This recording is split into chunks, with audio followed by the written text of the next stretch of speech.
Assalamualaikum warahmatullahi wabarakatuh. Tepang dina acara anu maneuh sareng wakepo neraskeun si Rawing Kiwari wilujeng ngadangukeun. Hari harita luncat ngablesat ngacorelat cirim Mbah Gabug Inten dina waktu harita malah jelas ayeuna mah langsung sigana teh hayang ngadu kakuatan ngaliwatan leungeun anu geus dieusi kakuatan aji tapak saketi. Si Rawing memang ngarti kana kaayaan jeung kahayang lawan.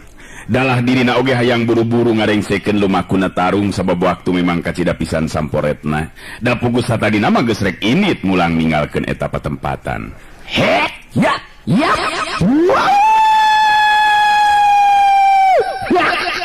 Plak plak plak. Dua leungeun harita patarema grep-grep. Leungeun si Rawing jeung leungeun Mbah Gabug Inten silih cekelan. Dua jirim katingali pada ngageleter sarta leuwih ti eta katingali parobahan paroman beungeut masing-masing anu nandakeun bantrokan dua kakuatan tanaga lapisan dina kakuatan puncakna masing-masing.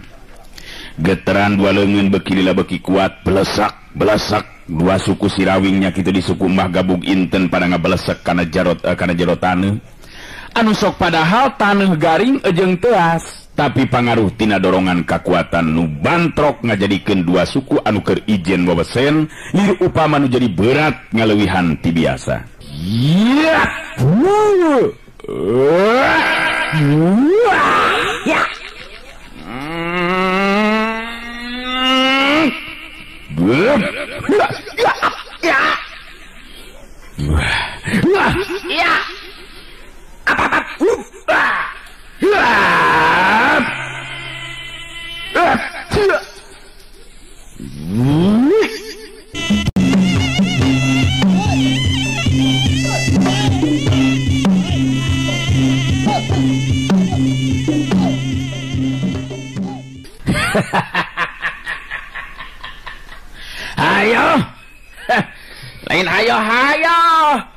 Lain hayo kayaknya.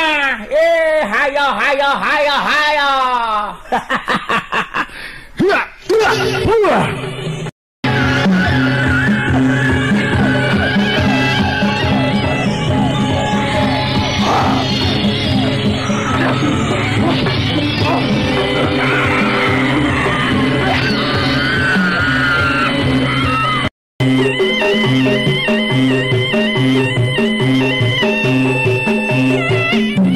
Harita Mbah Gabug Inten kerjeng nguras kekuatan tenaga batina gesan hayang neken kana kekuatan lawan. Geter kekuatan tenaga lapisan tina ilmu tapak saketina li upama nu ngarembes ngaliwatan kulit lawan. Tapi si Rawing memang nyangking ilmu pancatunggal boga ilmu anti panas nyata kekuatan sumber pancer saringing banyu.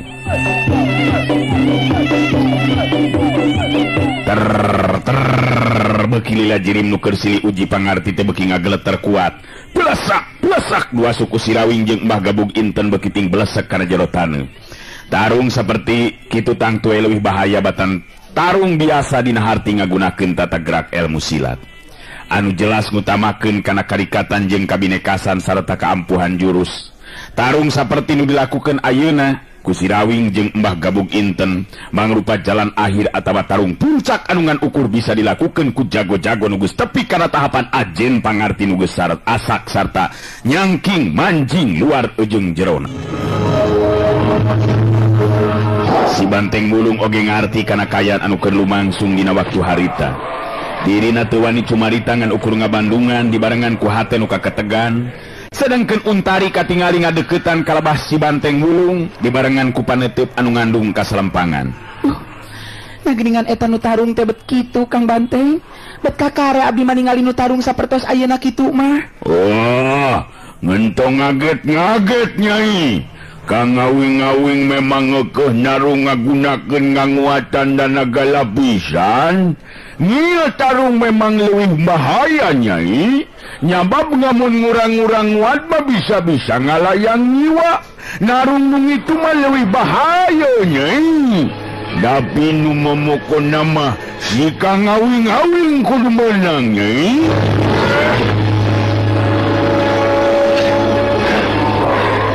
Kumaha pami ayeuna dibantu ditulungan ku salira Kang Banteng.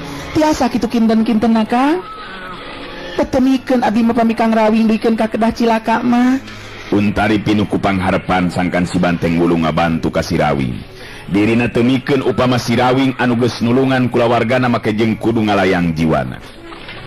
Ari si Banteng Wulung narik napas panjang bari nyarita. Wah, ngakang mah teu bisa ngabantu nyai. Sabab ngengke ngabengayakeun diri ngakang nyorangan. Pokoknya mengari ngakang mah percayalah kakang ngawing-ngawing nganu bakal menang. Mual ngeleh kang ngawing-ngawing mah pasti menang Untari.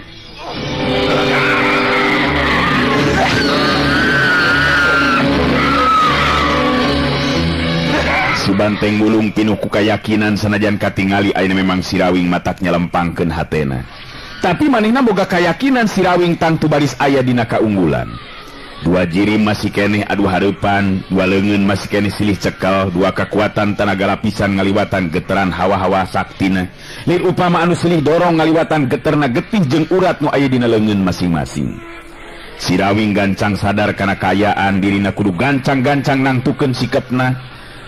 Sabab lamun teu kitu ngandung harti dirina anu bakal cilaka sanajan dina hate masih Rawing teu miharep binasa ka sasama. Geter kakuatan tina sapasang leungeun si Rawing anu geseng hideung beuki lila beuki kuat. Nu akhirna dina puncak kakuatanana si Rawing ngagero bari jeung ngadorongkeun dua leungeunna ka hareup.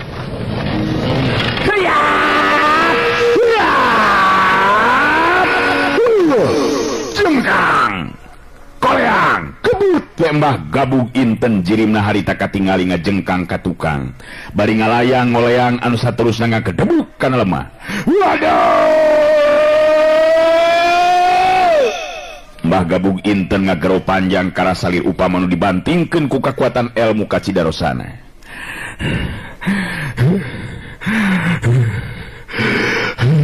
Mbah Gabug Inten nyobaan pikeun moneal hudang deui. Tapi karasa tina jero dadana aya nu nyurungkuy teu bisa ditahan, anu saterusna Mbah Gabug Inten langsung ngutahkeun getih hirup lalambaran tanda tatu di jero anu parna kabida-bina. Si Rawing katingali harita narik dua sukuna nu mebas kana lemah, nyusut getih anu mapai sela-sela bibirna. Ngareret ka si Banteng Wulung, si Rawing nyerenge seuri bari nyarita. Aduh, endun teng euy. Nyepikeun ka ngablesek kitu yeuh. Ngablesek pisan asup kana jero taneuh. Kapaksa we kudu ditumbah ngudu geus ngablesek kieu mah yeuh. Aduh, hayang ngasaan ngablesek suku teng. Hayang. Aduh, aing mah euy. Lamun teu di ngumah bau naga cenah. Aduh. Ngenten neon-neon ngablesek ngoge ka ngawing-ngawing.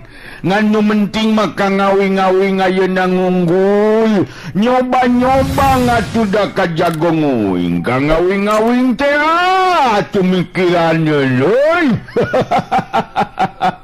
Wah, Gubug Nginten mudang deui ka ngawing. Eta si Gubug Nginten mudang deui ka ngawing. Memang bener.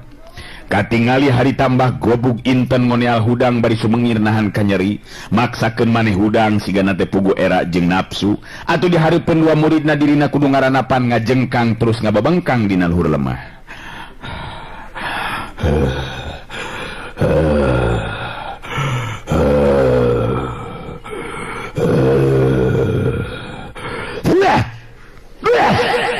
Mbah Gabug Inten nyiduhan sagetih atawa nyiduhkeun sagetih dina sumutna sababaraha kali.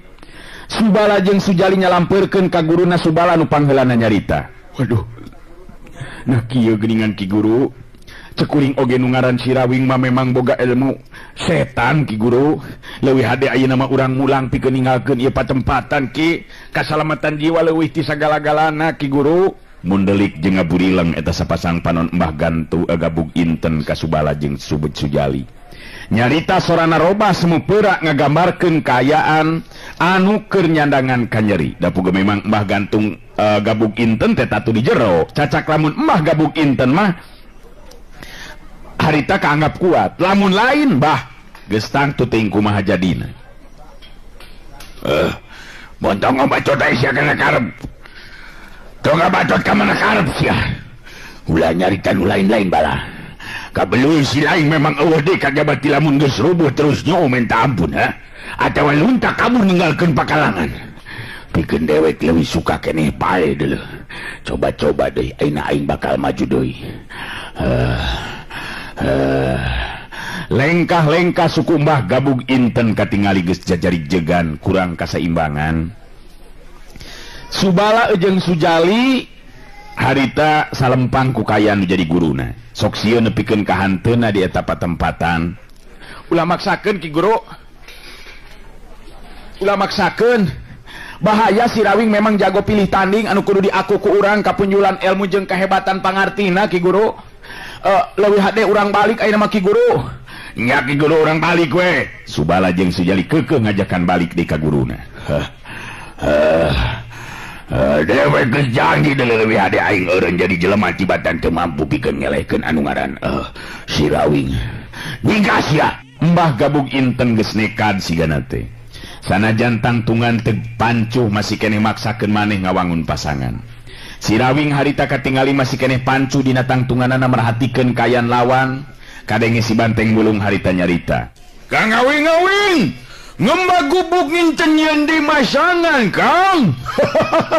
Ngigalnya bae manina nganggeus nekad meureunnan ngayang paeh, Kang. Lain kitu pugari akang masuk jadi karunya ningali lawan geus kitu meteng. Jadi kumadunya bet piraku ari akang kudu teu ngalawan meteng. Wah, dan ieu mah lainnya lah ngurang Kang Awing-awing. Lu momokonna mah dang eta mah nyanehna nganu nyalah Kang. Mokonna mah nganu ngaran Ngembah Gabug Inten. Ngamun melu mantingkeun nya kali deui Kang Awing-awing. Citingkeun ah. Bantingkeun kumaha dua suku oge geus ngageletar nya rorojod kitu. Nya aneh tadi aki-aki teh keur maki-aki kata mah geus kolot nih. Nyaho tuh urgeus nyorojot masih kena rek dipaksakeun. Maju. Alah cilaka gerai mah di tengah jalan oge teng. Ijiran jeung caritaan si Rawing teh telah jadi kenyataan. Sabab harita katingali Mbah Gabug Inten anu ngagero narajang sorana geus peuda bangun anu kurang tanaga. Hoyah! Mogal sia! Curilah kajeng! Mbah Gabug Inten harita nu maju narajang. Harita pisan Mbah Gabug Inten maju narajang teh kandeg awakna tengah di tengah jalan. Sabab kira-kira dua lengkah ti hareupeun si Rawing Mbah Gabug Inten terus ngagedebut rubuh nyungkurna kuban jarig jeug. Solonton. Kebut we.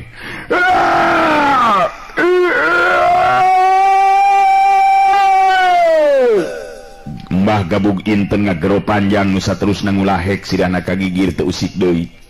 Tanagana jeung napasna sigana mah beakeun di jalan. Si Rawing ngareret ka si Banteng Bulung bari nyarita. Nya, percaya henteu ka akang teh. Beakeun di jalan ieu mah tanaga jeung napasna atuh da geus nyaho waruga teu kuat kalah ka dipaksakan saja. Nang kuban jadina teh. Wah, maeh ngacawa henteu Kang Awing-awing. Maeh Kang. Maeh we, paeh kitu. Nya duka teuing paeh jeung henteu mah. Ngan ku taksiran akang mah pasti tatu di jero cukup berat teng.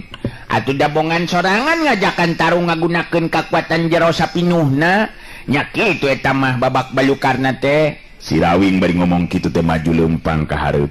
Terus dongko ngabalikeun badan Mbah Gabug Inten sinanang karak katingali beungeut Mbah Gabug Inten pias koneas. Pipina ditoelan ku ramuleungeun si Rawing bari ngagerendeng nyarita sorangan. Iya sakieu geus meot karijut kieu ya kulit masih kena gede ari nafsu mah. Ngelmu keur ngalulugukeun kagorengan deui jeung kajahatan. Aduh, Mbah Gabug Inten eta make ali inten geuningan. Geus kolot masih keneh resep kana perhiasan. Si Rawing ngareret ka lebah Subala jeung Sujali. Nu katingali henteu wani nyalampeurkeun da puguh sieunun ku si Rawing teh. Si Rawing harita ngagero bari ngagupayan leungeun ka tuhuna. Hoi, kadieu euy. Bala, jale, kadieu. Lain ting jaranteng kitu tuh kadieu yo. Kumaha ieu boga guru teh diantepkeun kieu. Rek sina terus nang kuban kieu. Hayo maju kadieu lur. Kadieu. Lantaran kajurung kurasanya meureunan kanu jadi guru. Harita Subala jeung Sujali bangun asa-asa terus laleumpang muru nyampeurkeun ka lebah si Rawing. Sanggeusna deukeut duanana ting jaranteng nangtung teu wanian ngadeuketan ka guruna dinu puguh. Si Rawing harita aya di gigireun jirim guruna anu keur kapaehan. Lain ting jaranteng kitu atuh lur. Kunaon jadi ngadedak celeno, celeupeng gitu. Iya rek diantepkeun bae nu jadi guru teh tah kumaha ieu teh. Subala ngawanikeun maneh cumarita, kitu oge teh sirikna bari jeung memandekan sigana teh. Akan teh teu kumawani Irawing. Apaneun da ieu mah yang guru akang nu panasaran, ari akang mangan sakadar nganteur Irawing. Nyaritana oge jadi sopan Subala teh. Masa bodoh, yang mereka ngancer wongkorek diri tak kumaha oge sabodoh. Aduh, gitu. Ngan dia kudu terus digotong atau dipangku atau diinditkan ke dia yo oi. Maknya jadi ngahesekeun ka kuring. Geus puguh tadi ngariribu make ngajakan ribut geus namruk ieu kudu katempuhan buntut orai deui. Mung kuring mah teu tarima. Si Banteng Bulung harita ngagero di nyarita sorana mubuhan daruan ti kasieun. Hoi, nyanyi Subala ngoge Sujali, ngentong nyicing lila-lilanya bawa guru nyanyi sinang ngindit, gubugnya aku nyanyi. Ngamun lila-lila ngaya di dia nyanyi ngangke ku ngaing dimantingkeun ya. Sok burukeun bawa ikan itu atuh gobok-gobok inten boro kan itu lur. Si Banteng Bulung teh lamun geus ambek teh pikiraneun ngan ingetkeun sing jadi contoh ayeuna ieu kajadian teh lur. Eureunnan laku lampah nun teu merenah. Sabab sanajan luhur ilmu jemar pangabisa bisa ngapung luhur ngapak mega paribasana, tapi lamun pangarti salah ngalarapkeunna, engke bakal datang mangkarma. Pikeun ngayakeun balitungan ka harteuy. Subala jeung Sujali meh bareng arunggeuk bari tungkul teu beda ti bueuk menang mabuk. Kahartos sadari Rawing. Ulah yang ngarah ngarinah ka sasama sia lur. Hayang untung ku jalan bari ngarugikeun batur. Komo ieu bari jeung mateni ka sasama lantaran hayang harta bandana. Bok cilaka tah laku lampah kitu teh euy. Ingetkeun, panggih deui jeung kuring. Awasnya nya ilaing duaan ngayakeun tindakan anu ingkar saperti kieu nyaho sorangeun. Si Banteng Bulung ku kuring bakal dititah pikeun mindahkeun sirah kana bujur ilaing. Daek sirah lamun ayeuna sirah maneh pindah kana bujur. Ayo lamun bener daek ku aing sia. Uluh, ambuh moal rek wani-wani deui sadek Rawing. Ambuh moal deui jadi ayeuna mah ieu guru akang rek dibawa meureunan di dieu. Nya atuh kudu dibawa. Manyar diantepkeun ai di dieu, nyar-nyar pigaweun bebet riweuh atuh jeung kudu ngurusan ngababangkang kieu mah. Tong sieun Sujali. Sabab ieu mah gabuk inten teh acan maot hirup keneh. Ngan beakeun tanaga jeung napas. Ngan lamun teh manepikeun ka hanteuna. Tarimakeun we atuh dabonganna. Sabab kuringan saukur jalan, pati jeung hirupna manusia angin nu maha kawasa anu kagunganna jang. Jadi ari kuring mangan dharma nyaeta derma nibankeun mangkarma ka dirina embah gabuk inten. Sok pangku ka itu. Katingali Subala nurutkeun kana parentahna si Rawing. Jirim nu jadi guruna harita dipangku ku manehna Subala neuteup antep ka si Rawing bari nyarita. Akang sekali deui nuhunkeun ye ka sadek Rawing, ari sabab masih keneh dibere ampun. Hampura bisi akang ayeuna nyieun kasalahan deui ye. Nya dihamperau kitu. Yo kitu geramnya.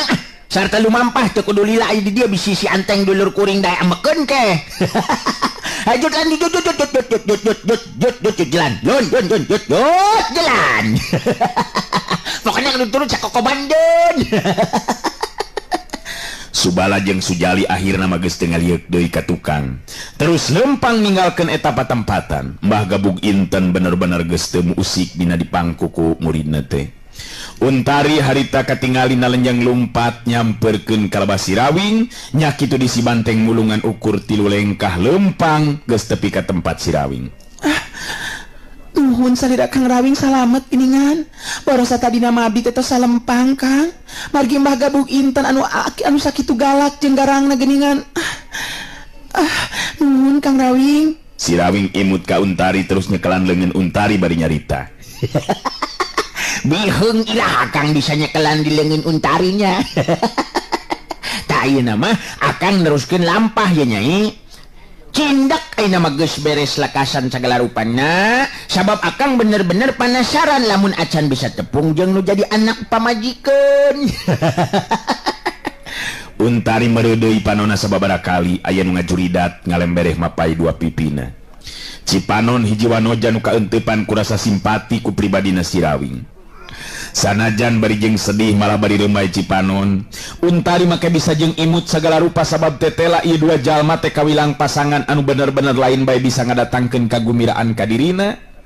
Nu sakaligus ngajait nasib dirina tapi leuwihna ti eta sakaligus oge ngadatangkeun geter kasedih pikeun dirina. Lantaran sanajan tepung tacan taunan paribasana, tapi aya nu nganteng dina batin rasa nineng jeung kanyaah ka ieu 2 jirim. Si Banteng Mulung masih keneh nyekelan leungeun Untari nu diantelkeun kana beuteungna. Ningali kaluhur tangga siga nu nahan pisediheun, Sirawing nyerenge seuri gancang nepak bujur si Banteng Mulung bari nyarita. Hase! Tong kajongjonan teng, bogoh betah nyekelan leungeun manoja geulis mah.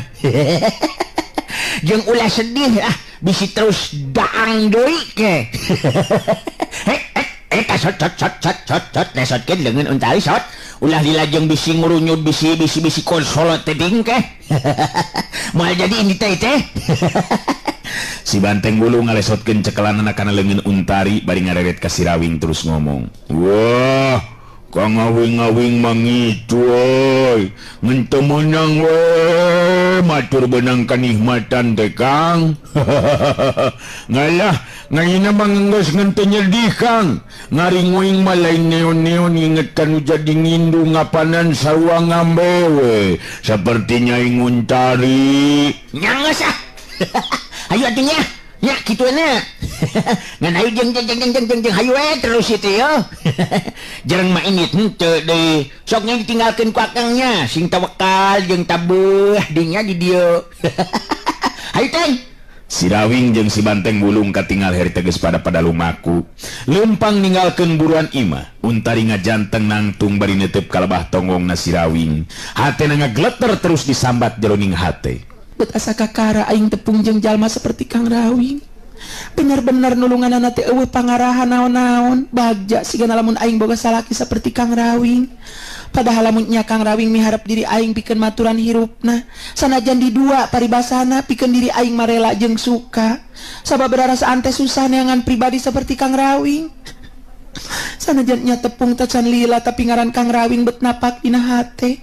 Hiji ngaran anu bakal tetep mapai santaman hate aing. Pilujeng angkat Kang Rawing. Salira gambaran hiji lalaki sajati nu pinuh tanggung jawab jeung kanyaah ka kulawarga jeung sasama insan. Kang Rawing, pileuleyan. Muga wengke abdi gaduh salaki teh salaki anu saperti Kang Rawing. Untari terus netep 2 jirim. Napikeun Kang ngarelesna ti lebah pudunan jalan pilemburan. Bet aya nu nyereset dina hatena. Cipanon jadi beki kerep kaluar maseuhan 2 pipina. Wanci pasosore parang Untari keur ngahuapan anu jadi indungna anu geus bisa hudang sarta naon teh sadar deui ayeuna mah beungeutna oge alus deui, malah hegar deui, malah tanaga jeung kasadaranna oge geus pulih. Untari ngerasa kaget. Ari sabab ngadenge anu pupuntenan ka ketrokana Panto Imah lalaunan anu jelas sora awewe. Kajurum kurasa panasaran Untari harita terus mulu ka hareup sarta mukakeun Panto Imah. Bereh teh di luar anu ngajanteng nangtung jirim awewe ngora. Sanajan nya bajuna kucel sarta mengeutna oge ngagamarkeun ka nyeri jeung kasedih, tapi keuritan kagelisanana mah masih keneh aya ngalangkang. Bade kasahanya bade nepangan abdi. Saha ece teh? Untari nanya. Eta awewe ngora teh neuteup ka Untari bari nyarita lalaunan bangun geus eueuh tanagaan. Ngiring leureuh di dieu cebeakeun tanaga. Muntang pageuh kan lebah kusen panto imah, tapi awakna terus ngarumpuyuk eta jirim awewe ngora teh. Anu saterusna rubuh kagigir dina kaayaan teu inget di bumi alam. Atuh puguh we Untari jadi kaget jeung tagibur hatena lantaran bakat ku gempeur ngadadak tanaga jadi bedas eta awewe nu kapiuhan teh terus dipangku dibawa ka jero imah. Untari memang tacanya malah upama nyahoun ka eta awewe anu memang sanajan geus lain wanoja, tapi jelas masih keneh ngagambarkeun kagelisanana teh nyatana Saraswati. Tangtu kaget atoh bungah jeung hanjelu sabab salakina Saraswati tacan mangkuk sabaralilana aya di dinya. Ngan Untari memang moal nyahoun upama nu harita ditulungan sarta dipernahkeun di jero enggon teh nyatana Saraswati. Da puguh kaayaan Saraswati anu memang keur dina kaayaan teu inget di bumi alam. Sinar layu ngempur hurungnya angan unggal lulurung mawalipur anu nguyung narik resmi nu prihatin tanda wawangening alam ciptaning anu maha agung. Waktu layung undur mungkur bareng jeung sirna sang surya pangisi lembur kalingga pada muru kategalan lahan lega nu bakal jadi lahan gesan lumangsungna acara nu diayakeun ku pupuh lembur katelah Ki Jayaraga. Tegalan datar nu lega jeung laluasa jadi caang kurapangna obor ti unggal tempat pangisi lembur pada tumplek ngabandungan lumangsungna acara di eta patempatan. Nu lalajo loba nu recok ngobrol jeung pada baturna nu jadi bahan paguneman acara anu keur lumangsung di eta patempatan. Euy, dewek mah didengin teh euy, pupuh lembur urang teh jadi manaon maksudna pangngayakeun acara pilih jago teh. Pada cek dewek mah kurang kumaha jago Ki Jayaraga sanajan nya geus kolotnya. Dewek mah teu ngarti naon maksud anu sabenerna nya. Cek salah seurang lalaki anu geus aya umuran baturna nu diajakan ngobrol terus ngabalon. Ari cek beja mah euy, Ki Jayaraga mah memang butuh tenaga mangrupa jago nu bisa dipercaya. Geus aneangan piubareun Marwati anakna Ki Jayaraga anu keur gering lipo. Nurutkeun beja mah Ki Jayaraga teh meunang wangsit. Menang wangsit yang piubareun Marwati teh taya deui kajabat tiku kembang pancawarna nu aya di puncak Gunung Halimun. Ku cara kieu Ki Jayaraga miharep aya jago nu bisa dipuntang akal geus saneangan kembang pancawarna teh. Kitu ari beja nu katarima ku dewek mah. Atuh lamun kitu mah. Nah, bakal loba meureun jago-jago nu di tempat-tempat jauh datang ka ieu patempatan meureun euy. Ya pasti kana kituna teh. Sabab Ki Jayaraga kawilang jago kolot anu boga ngaran di alam kajawaraan. Malah ujian pikeun anu milu kana sayembara bilih jago teh kawilang berat euy. Nah naon baik itu ujianana teh euy. Cek beja mah nya beja anu meunang dipercaya anu jadi patandang kudu bisa ngaliwatan 3 kali ujian. Anu kahiji kamaheran dina hal ngabandring, nu kaduana kabedasan tanaga ngangkat tugu batu kalingga, nu katingali naik kana cadas lumut. Ari cek dewek mah moal aya nu bisaeun sakumaha jagona oge euy. Pang-pangna mah ujian anu paling akhir naik kana pasir cadas lumut. Nya apanan sakitu leueurna. Saha nu bisa tuh naik kana pasir cadas lumut anu sakitu leueurna bener teu? Dapat bangga-bangga teuing atuh ujianana nya. Padahal lamun lumpat terus papinter-pinter nguseup. Balap lompat gitu upamana. Terus papinter-pinter nguseup, dewek meureun anu meunang euy. Lalaki nu geus kolot milu nimbrong ngomong. Lain jang. Abah teh masih kene acan ngarti itu aya naon itu meninggalieun kieu manu lalajo. Daek mah du abah mah acan nyaho. Cenah bejana mah arek neangan pisalakieun Marwati anakna Ki Jayaraga. Ari abah teh gorejag be ka dieu nyadap. Di kieu-kieu oge duda atuh abah teh. Si abah meni gede hate lain rek milih pisalakieun Marwati bah lain, tapi rek milih jago geus saneangan kembang pancawarna nu aya di puncak Gunung Halimun. Amboing. Manisa sangkleng teuing atuh. Jadi amun kapake jadi jago erek dititah neangan kembang pancawarna. Kunaon eta kembang teh? Nya piubareunana Nyai Marwati nu ayeuna gering lipu. Sabab Ki Jayaraga menang wangsit atawa katerangan gaib cenah piubareunana teh kembang pancawarna kitu teh bah. Anjakal kembang hese nu dipentananya pada lamun kembang cangkudu abah ge boga di buluan imah teu kudu ka puncak gunung Halimun segala rupa. Atuh eta mah kudu miluna kana sayembara abah uhri pikeun marabutkeun anakna nu ngaranna Iih. Geus pejang tuh tinggal itu anu leumpang ka tengah lapangan tuh jang rek diantara meureunanya cicingnya tegepkeun dengekeun rek ngomong naon cenah teh. Di tengah tegalan kadenge harita panata acara nepikeun caritaan pang-pang nama ngabejaan ngeunaan acara nu bakal lumangsung di eta tempata. Kadang warga jeung baraya sarta patandang beuting ieu mangrupa kaayaan anu ngandung ajen sajarah pikeun urang sadaya. Sabab dina peuting ieu urang bakal ngabandungan acara sayembara pilih jago. Lumangsung na ieu acara pokalna pupuh urang nyaeta Ki Jayaraga. Tujuanna nyata geusan milih jago anu bisa dipuntangan akal, geusan neangan piubareun putrana anu ayeuna keur henteu daman. Luyu jeung aturan anu lumaku satiap patandang geus dicatet ngaranna engke saurang-saurang bakal diuji ngaliwatan tahapan 3 kali ujian. Reg panata acara eureun nyaritana diselang kumuterkeun panutupna ka Nulalajo. Sedangkeun Nulalajo perhatianna museur kabeh ka panata acara sabab diantarana memang aya acan nyaho kana lumangsungna eta acara. Panata acara kadenge harita neruskeun deui hanca caritanana. Balawargi kadang warga sakabeh katut para patandang ujian nu kudu dilakonan aya 3 tahapan. Nu kahiji diuji ngeunaan keahlian ilmu bandring. Nu kadua kabedasan tanaga nyata kudu mampu ngangkat tugu batu kalingga. Nu katilu kudu mampu naik kana pasir cadas lumut. Lulus ti eta ti ujian mangka nganu harti baris jadi jago utama Ki Jayaraga. Pangawal utama Ki Jayaraga nu baris menang pancen pikenengan kembang pancawarna nu aya di puncak gunung Halimun. Sabab iwati ku kembang pancawarna Nyimas Marwati baris damang. Ieu kaayaan anu penting katepikeun ku kula asmana Ki Jayaraga. Pikeun mirig lumakuna ieu acara, ngahaja bakal dipirig ku kenang penca. Sok piaga, tabuh kanya kenangna. Acara bakal dimimitian. Patandang nu kahiji nu jeung catetannya eta Jumri jago ti daerah Pamongpok. Terus brung ka Jayaga. Sok maju patandang pikeun diuji. Barat pakenang ditepak gerwe Nulalajo surak ambal-ambalan curelat celeng katinggal inu luncat ka tengah tegalan. Anu jelas mangrupa patandang munggaran panata acara mikeun bandringan ka jago nu disebut Jumri teh. Bandringan teh dijieun tina tali nu kawilang liat tungtung tali di babandulan ku beusi leutik.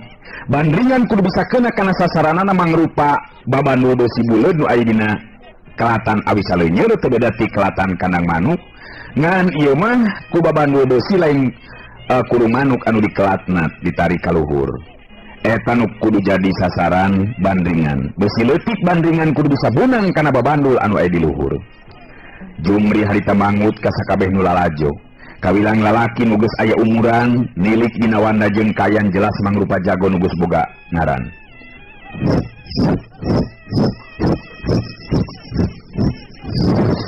Bandringan geus diputerkeun ku Jumri bari panon ngawaskeun seukeut kana lebah sasaran. Nulalajo campuh jeung kenang penca anu mirig lumangsungna eta acara, mobuh meh sabur tutubuh kadengena. Iya. Woi. Kita nilai bisa mulai si Jumri jago Pamongpok teh euy. Lulus tina ujian. Cek dewek mari dina rigi jeung gayana mah jelas euy jago nu geus moyan ieu mah. Euy. Ciling mah sakokolot pegog bet dewek oge najan lain jago. Ari kana moyan mah mindeng euy. Naon hese na moyan? Tuh nya. Ciling mah belet atuh. Maksud dewek moyan teh geus asak pengalaman ngarti teu? Ari eta ojo geuningan maning ngerasa kenal aja cicok. Cinok. Ari ayi. Apaan tuh ece mah tara tinggalin ari kana lalajuaneun mah. Komo geus ngadenge barang takna kenang mah ece mah menijol hayang ngajiplak we. Lainna naon ari kana hiburan mah. Resep tidu budak ece mah. Jeung sugan we atuh aya nu gandang jeung gagah. Sanu nyaho nyentang ka ece. bisa meureunnan ece boga salaki deui. Tegenah puguraran bae teh. Alah, Cinok bae tabet kadinya bae geuningan. Jadi lalajona teh lain katarik-tarik teh ku acarana meureunna nya. Ya acarana resep ece teh sabab kailang kakara ayeuna acara sayembara pilih jago tur anu ngayakeunana teh Ki Jaya Raga pupuh lemur urang. Malah nu watak jadi beuki penasaran pikeun ece mah naon hadiahna upama geus jadi pangawal utamana jago kepercayaan Ki Jaya Raga. Atuh jelas hadiahna mah hidupna bakal senang, Cek. Kumaha nu kanyahoan ku kurang we Ki Jaya Raga lain bae mangrupa pupuh ui lemur, tapi kawilang nupang juga lana kahidupanna di lemur urang. Jadi saha anu henteu katarik upama jadi jago kepercayaan Ki Jaya Raga. Anjaka kuring mah teu bisa nanaon, Cek. Iya bisa nangan ukur muncul macul merenanya. Padahal ngabandring mah ece oge bisa ngan anu geus moal katanagaan teh ngangkat tugu kalinga jeung naik kana pasir padas lumut teh eta mah geus jelas moal bisa bet leueur jeung dina lagragna teh meureunnan ka handap. Atuh nya heueuh ari ragrag mah ka handap, Cek. Sok aya bae teh teh. Teu tinggal itu si Jumri mimiti ngalungkeun di bandingna euy.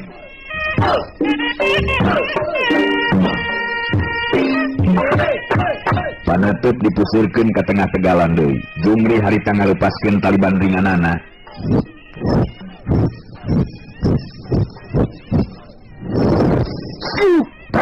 Tete langan ukurkeun kana batok awina wungkul.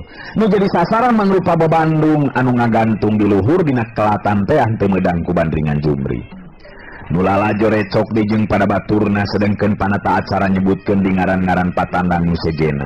Nganya kitu satiap patandang aya nu bisa lulus dina ujian kahiji bandringanana keuna kana sasaran, gagal dina ujian kadua nyata ngangkat tugu batu kalingga anu jangkungna mangan ukur satangtung budak tapi beratna upama leuwih berat batan kintalan besi, loba anu gagal dina ujian anu kaduana. Tugu batu kalingga nurutkeun batu pusaka nu jadi cikal bakal anu lembur kalingga anu ceuk beja mah titinggal luluhurna Ki Jaya Raga nu matak pantes lamun tugu batu kalingga teh nu kudu diangkat bangun dieunteupan ku kakuatan gaib anu ngajadikeun beratna eta tugu batu kalingga teh beda ti kayan anu samistina. Di antara nu lalajo sakitu lobana katingali dua jirim anu milu ngabandungan kana eta kaayaan. Anu saurang mah jelas aki-aki, nu saurang lima budak rumah lalaki. Lalajona kapaksa dipunggu ku eta aki-aki sing horeng ki buyut ireng jeung si keling geuningan anu mimilu lalajo harita. Sabenerna mah geus ditadi keneh kayan ki buyut ireng jeung si keling teh jadi perhatian sakur nu aya di dinya. Pang-pangna manu cicingna deukeut jeung teu pati anggang ti ki buyut ireng jeung si keling anu jadi perhatian lantaran aki-aki jeung budak rumaja lalaki nu keur dipunggu teh milu lalajo di eta patempatan pakulitanana bet sarua pada hari deung keling. Harita kadenge ki buyut ireng nyarita. Bayak mugabe geuningan jago-jago teh euy, meuni eueuh anu beleuh ngangkat tugu batu kalingga. Nyaan eueuh nu metu sigana mah keling. Si keling nembalan bari panon mah harita tetep ka tengah tegalan. Nya bener euy, odong gabe ki, uing jadi penasaran hayang miluan ki. Meunang teh mun uing ayeuna miluan asup ka jero tegalan ki. Mangkejang lamun kabeh patandang eueuh nu bisa lulus dina ujian kakara ilaing turun asup ka jero tegalan di dinya teh mungkeun pangarti ilaing keling. Ari cek maneh kumaha kira-kirana ki euy? Uing bisa moal lolos dina ujian anu ditangtukeun eta penasaran euy. Dewek percaya ka ilaing yang malang ke dia bakal geunyeuleuh lantaran aya budak lalaki nu milu sayembara tur lulus dina ujian. Ngaran ilaing beuki jadi kembang carita jalma loba euy marukanan teh. Cicing heula geuning daguan waktuna keun antepkeun heula ieu namanya. Jago-jago nu ganu nasib eta sayembara geus sababaraha urang tapi tetela lolobana mah gugur dina ujian anu kaduana. Nyata lebah ngangkat tugu batu kalingga taya nu mampu ngajungjungkeun nepikeun ka luhur sigana teh. Paling-palingan ukur sempat sajengkal tina taneuh kitu ge bari ti bebergeg meh kaluar kabeh kesan nu aya dina awakna. Akhirna panata acara katingali bingungeun pugu patandang memang geus beak nurutkeun catetan mah. Akhirna luyu jeung kawijaksanaan ti Ki Jaya Raga sayembara teh dibuka pikeun umumna saha bae anu boga karep hayang nyoba ngadu nasib bisa langsung asup ka jero tegalan atawa ka tengah lahan pakalangan. Kadenge panata acara harita ngagero dinyarita ditarikeun ditujukeun ka sakabeh nu lalajo. Kadang wargi katut sakabeh nu lalajo kabandungan ku urang yen tetela di antara para patandang jago-jago nu aya dina catetan taya nu mampu lulus tina ujian. Kulantaran kitu luyu jeung kawijaksanaan ti Jaya Raga mangka ieu acara sayembara bakal dibuka secara bebas pikeun umum. Saha nu nyaho di antara nu lalajo aya nu alus nasibna bisa lulus tina ujian. Jadi saha bae anu rek milu kana ieu sayembara bisa langsung asup ka jero pakalangan. Panata acara muterkeun panutupna ka sabudereun tegalan. Nu lalajo pahibut direcok jeung pada baturna. Sok atuh si lain ka itu init ehod. Anu nasib ka itu geura ehod. Sugan mah atuh meunang ehod. Maknya tuh bisa main bandring jeung ngangkat batu euy. Buru atuh ka itu ehod. Ih nasib. Maknya tuh bisa main bandring jeung ngangkat pugu euy. Ari si lain sok awas nu aneh. Jago nu ti mana ti mendidele eueuh nu metu kangaranan jago geus kauji ka bisa jeung tanagana komo dewek. Lamun balap karung dewek hayu. Duh, lamun seug aing mah bisa euy geus naek panggeulana. Ya iya mah ge lamun lalaki mah da miluan dah. Nya dipikir-pikir manaon hesena atuh ngangkat tugu batunya. Teh lamun ieu nu bisa ngajungjungkeun diangkat ka luhur, da ku taksiran mah moal sabaraha berat eta batu teh ujang. Ari si emak sok ngagampangkeun teuing teh pugunya sorangan eta tugu batu kalinga teh ditinggal karuhun Ki Jaya Raga. Artina lain sambarangan tugu batu tangtungna oge meureun aya nu ngancik nanyata kakuatan gaib. Di antara nu recok ngalobrol teh kadenge Ki Buyut Ireng oge nyarita jeung si Keling.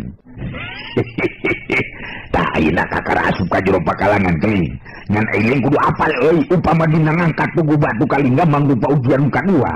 Memang ngangkat batu ciduhan heula eta tugu batu kalingga teh bari ngomong nu ngancik dina ieu batu nyengkir kitu. Uing ditahan Ki Buyut Ireng rek ngangkat ieu batu.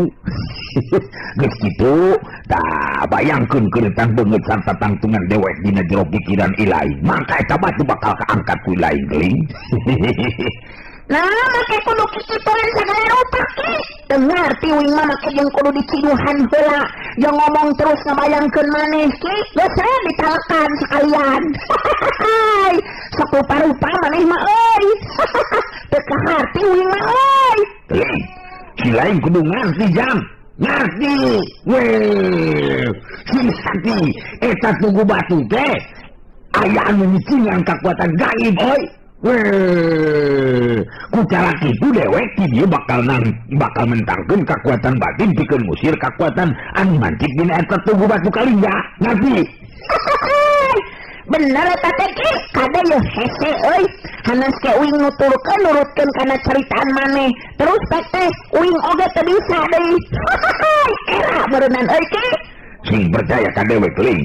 Dewek ti dieu mah cicingeun deuleu sabab lebah dieu sabenerna mah ujian nu paling berat mah euy. Buku keahlian dina ngabandring jeung naik kana pasir cerdas lumut mah dina hal ilmu silat oge memang aya dasarna. Eta mah tangtu bakal loba jago nu bisaeun. Kunci Rusiana kakuatan ieu sayembara nyata dina ngangkat tugu batu kalingga. Ngerti jang? Ngerti kina. Jadi uing ayeuna asup ka jero tegalan karena pakalangan euy, tapi tong ngabobodos sia-nya ya ka uing yeuh. Mane tong ngipeng sia ka uing ke. Uing era teh lamun nepikeun ka gagal cara jago sejena, awas ya mun ngipeng. Beut moal Keling. Mane bakal lulus euy, asal nurutkeun we kana caritaan dewek. Di si lain teu percaya pek dicobaan heula angkat ku sorangan tanpa nurutkeun kana amanat dewek. Kaangkat ku lain disembah ku dewek.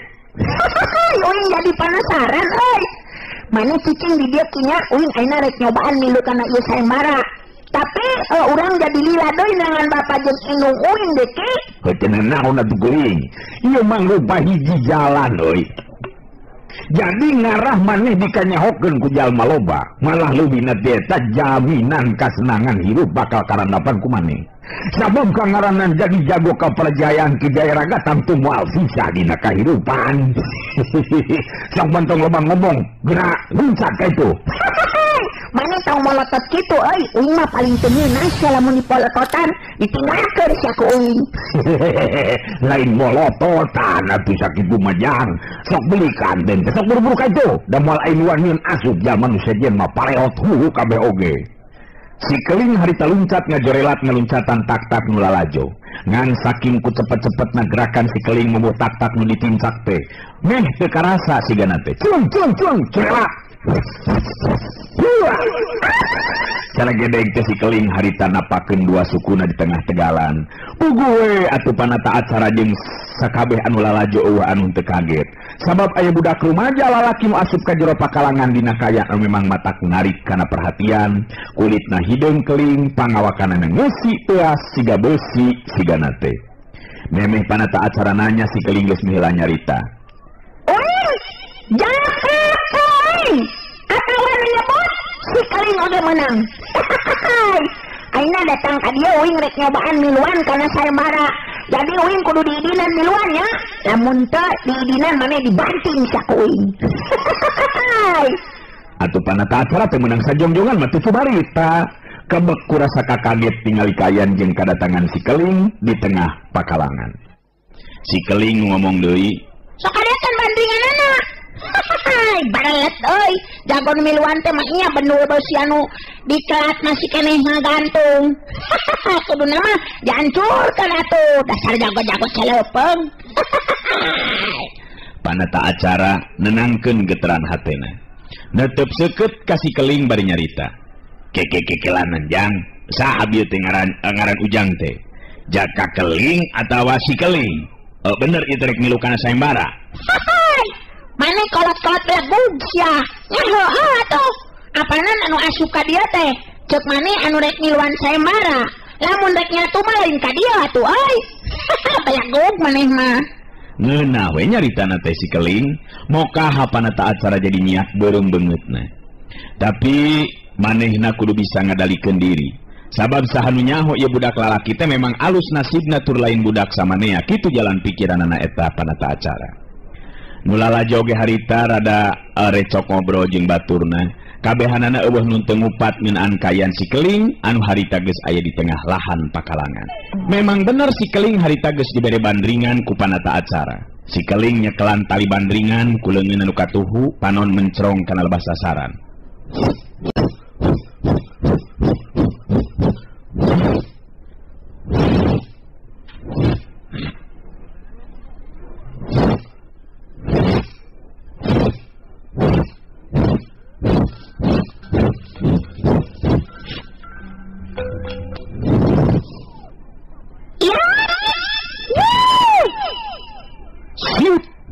babandul beusi nu ngagantung dina kelatan teh ancur ku besi leutik nu aya dina tangtu atawa tungtung bandringan si keling mulak cangkeng bari seuri sarta muterkeun paneteupna ka sakur nu lalajo kabeh eueuh nu teu kaget ku aya eta kajadian sabab lamun jago-jago nu tadi milu tandang mah ngan ukur bisa keuna kana sasaran tapi si keling mah sasaran teh ancur diteumrag ku bandringanana panata acara oge molohok bengong mata simeuteun meh teu percaya upama budak lalaki nu milu jadi patandang anu ngaran si keling bisa ngalakukeun tindakan seperti kitu.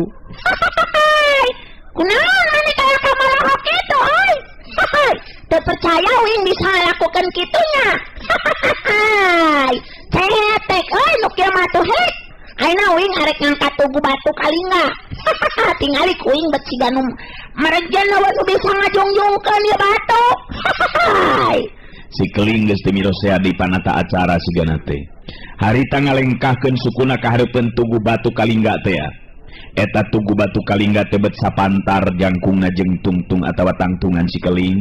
Nu lalajo mimiti recok deui jeung pada baturna. Nya ceuk dewek oge kumaha euy? Marukanan teh ngababarikeun si laing mah tingali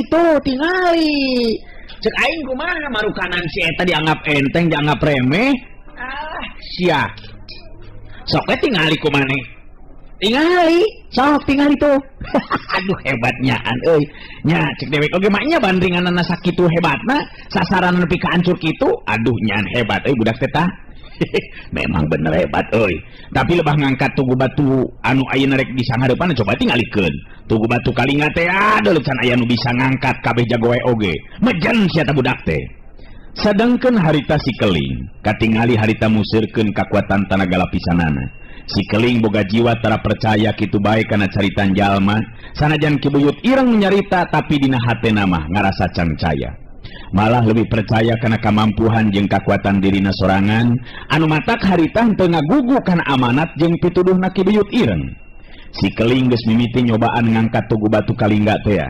Sapasang leungeun ngageleter tanda si Keling musirkeun kakuatan tanaga lapisan kana sapasang leungeunna. Tapi kacida kagetna si Keling sabab tugu batu Kalingga teh ngan ukur uget saeutik. Si Keling naker di tanagana tugu batu kaangkat lalaunan. Tapi sanggeusna sajengkal tina taneuh karasa beratna we asa nambahan ngajadikeun si Keling ngalepaskeun cekelanana kana tugu batu Kalingga teh ya. Anu satangtung jeung maneh ngalantaran leungeunna karasa linu. Kadenge harita ku si Keling sora Ki Buyut Ireng nu ngahajangan ukur ku si Keling wungkul kadengena. Kekuatan sora jarak jauh anu ngan ukur bisa dilakukeun ku jago anu geus tepi kana puncakna ilmu. Cek dewe kumaha Keling? Sanajan maksakeun maneh nepikeun kamejen ilaing moal bisa euy. Moal bisa moal kaangkat eta tugu batu teh. Ilaing kudu percaya karena caritaan dewek Keling. Mangka dewek si dia bakal ngabantu ku kakuatan batin pikeun musir kakuatan gaib nu ngancik dina eta tugu batu Kalingga. Si Keling harita nyerenge seuri sorangan, malah ngagerendeng nyarita sorangan. Omongan Ki Buyut Ireng teh bener siga nama euy. Ieu aing geus ngaluarkeun tanaga sapinuhna, tapi tepela teu bisa kaangkat kuing euy. Yang nyaho aing nek diturutkeun omongan Ki Buyut Ireng, penasaran aing mah yang nyaho. Kadenge di ku si Keling sura Ki Buyut Ireng. Sok gancang laksanakeun pituduh ti dewek Keling. Kitu oge lamun ilaing hayang meunang adawa yang bisa ngangkat eta tugu batu Kalingga. Lamun henteu nyamang sabolo paling-paling oge maneh meureunnan mejen. Katingali harita meureunnan panonna terus beunta nyiduhan kana batu teh. Si Keling katingali meureumkeun panon terus nyiduhan kana batu tugu Kalingga teh. Geus kitu si Keling peureum deui ngabayangkeun keuretan beungeut jeung tangtungan Ki Buyut Ireng. Karasa ku si Keling aya geteran aneh kana sapasang leungeun. Waktu leungeun si Keling antal kana tugu batu Kalingga teh. Karasa harita leungeun asa beuki leuwih bedas tanagana. Malah mata kaget pikeun si Keling sabab tugu batu Kalingga anu tadina berat ti babarang geg teh mau harita mah jadi ngolayang hampang diangkatna. Si Keling ngangkat eta tugu batu Kalingga dijungjungkeun nepikeun kana luhureun sirahna. Pugu we eta kajadian teh mata kaget lil upama anu erek rumpah sagala rupa. Ujung inglung segala rupa eta patempatan teh.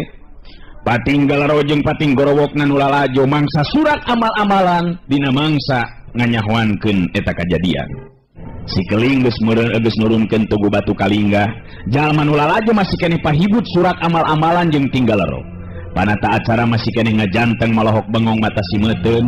Si Keling terus nyarita bari nulak cangkeng sikepna gagahna keranan.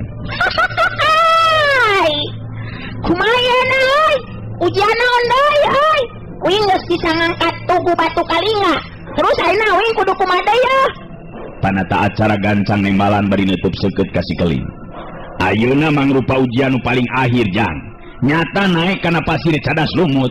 Upama bisa naik kana luhur pasir anu harita aya lumutan, anu harita nyata pasir cadas lumut ya. Ngandung harti jang Keling bener jadi jagoan pinili. Hartina ngabogaan hak pikeun dijadikeun jago kepercayaan Ki Jayaraga. Karti. Eluh, waktosna geuningan parantos teh nyekapan atuh cag urang cekapkeun dugi ka dewe heula tu acara dongeng Kiwari neraskeun cariyos Si Rawing Kiwari garapan Wakepoh Kiwari hatur nuhun permios.